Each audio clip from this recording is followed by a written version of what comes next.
Hey, what's up, y'all? It's Devin. Welcome back to the channel. I'm in my mother-in-law's little home gym today. I need me one of these. I always wanted to punch you back. I really did. But today's video, we're going to discuss these weight loss challenges. Like, y'all, okay? We need, this is a very important topic, okay? Like, I've seen pretty much 75% of these weight loss channels do these kind of like weight loss challenges, such as like 75 hard. And we need to talk about this because this is very problematic. Okay, I don't want to just say that there's no pros to this, okay? There's like some pros, but there's a lot of consequences that could come from it. So I kind of just want to let you guys know about that before you even think about doing this, okay? And I just want to start with one of the pros, right? For example, take 75 hard, right? What's that dude's name? Like Andy Frisella? Okay, he admits it, okay? I will say that because every time I bring up 75 hard, everybody's like, this is for mental toughness. You want to get your brain strong, you know? And which I think I can agree with it. You know, the 75 hard where there's no cheat meals, no alcohol, drink a gallon of water a day. What is it? 10 pages of a nonfiction book. Work out twice a day. One has to be outside. If you mess up, you gotta start over from day one. So I get that. There's a lot of mental toughness to that, you know? But the thing is that if you were just to YouTube search it, right? If you were just to search up 75 hard, likely than not, every thumbnail, it's about weight loss transformations, okay? And that's why we're talking about like the 75 hard, for example, regarding these weight loss challenges. Because, you know, it could have been originally a mental toughness challenge. It has become a weight loss challenge here, okay? So it's mental toughness, which is good. You're gonna need mental toughness here on any weight loss journey. You need to have some kind of mental toughness, right? And you could find out stuff, like you could find out, for example, like, hey, you can try out this workout, try that workout. You can find stuff doing this, right? Like you never knew you liked doing this, but now you do. Or we can build habits. So those are the kind of the benefits of this. However, the pros, like that's all the pros. I just said the pros. Like, what am I talking about? That's all the pros, okay? We're about to get to the cons here. Hey, don't forget to smash that like button. The cons here, okay? The cons. Overall, it comes down to sustainability, right? Like, what are you going to do afterwards? Like, take, for example, like any of these challenges, the 75 hard. I remember back in high school, for me, it was the 30-day squat challenge. I'm not sure y'all remember that, but it was like every day you had to do like a certain amount of squats, and every day you do more and more and more and more to end up being like 150 or 300 squats a day, like some insane amount, okay?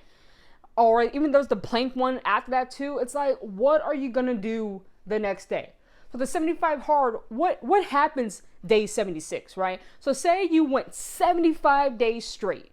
What are you doing day 76, right? Like, are you going to continue to work out twice for 45 minutes each, which one of them has to be outside? Are you going to do that still every day? Are you still going to drink a gallon of water every day? Are you going to still have no cheat meals, no alcohol every single day? Read 10 pages of a book, nonfiction book every single day? Are you going to continue to do that, right?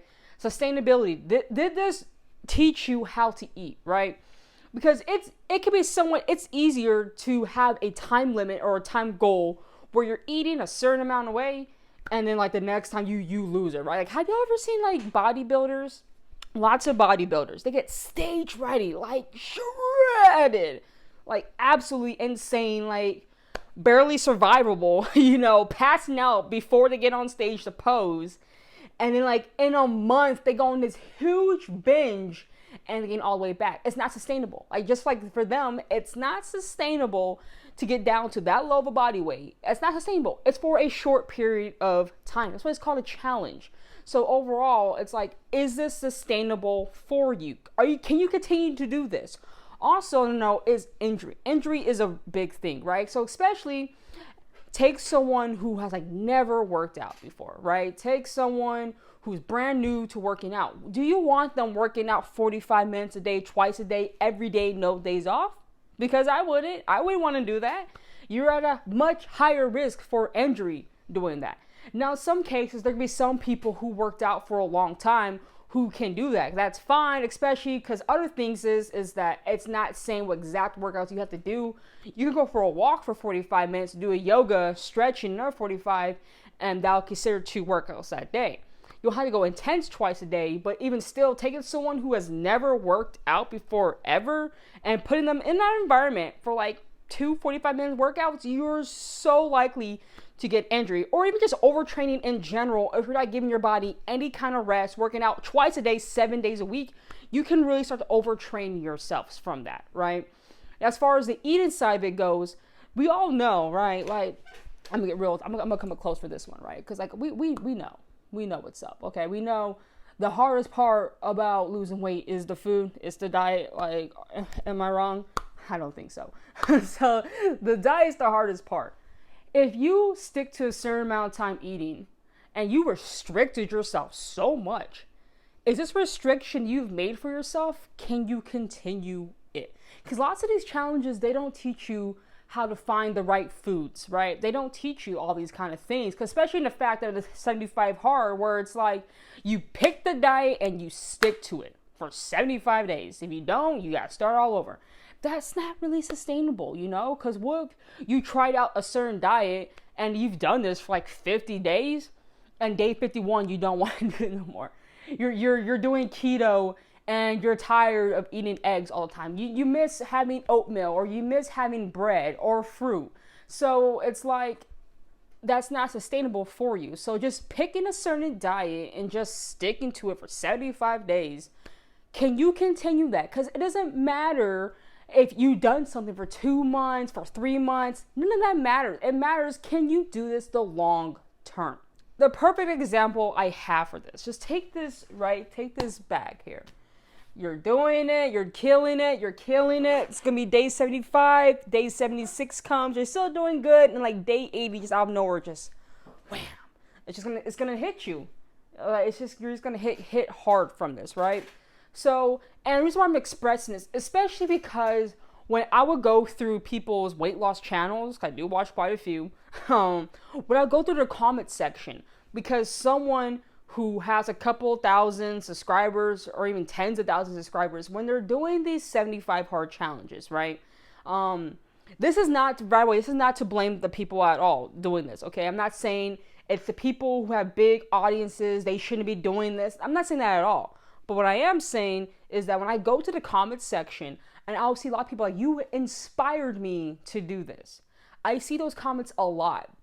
And I don't think people really understand the long-term effects that could come from this, because it's so easy to relapse or to rebound on this, have a whole binge after doing these kind of challenges, you know, or burnout. Burnout's another one where you just don't want to do anything no more from these challenges because you've done so much during these challenges, right? The whole point of us trying to lose weight and on weight loss journeys is that, one, we should be doing this slowly, which lots of these, you're going to lose weight quickly, which could play a part mentally for you. Because say, for example, you're losing weight very quickly, and then after the challenge, you're not losing as much weight because you kind of cut back, like, okay, this isn't sustainable. Instead of doing 45 minutes twice a day, I'm just going to do it 1 time a day, right?